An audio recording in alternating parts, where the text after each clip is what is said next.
বন্ধু, আমি কোন নবীর পক্ষে কথা বলি? আজ নবীর পক্ষে কথা বলি বলে অনেকেই আমারে ভণ্ড ডাকে।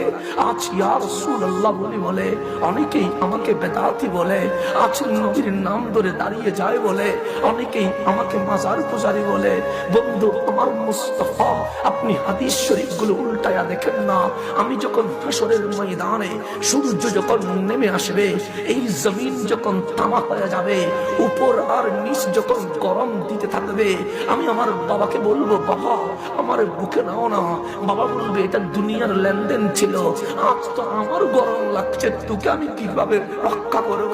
আমার মাকে বলবো, মা দুনিয়ার জমিনে সবাই আমাকে ধাক্কা দিয়ে বের করে দিয়েছিল, তোমার শাড়ির আঁচল আমাকে ভেতরে নিয়ে নিয়েছে, মারে আমার বড় কষ্ট হয়, তুমি আমাকে শাড়ির আঁচলে নাও না। তখন মা বলবে, বৎস আমি তোরে কেমনে নেই, আমি তো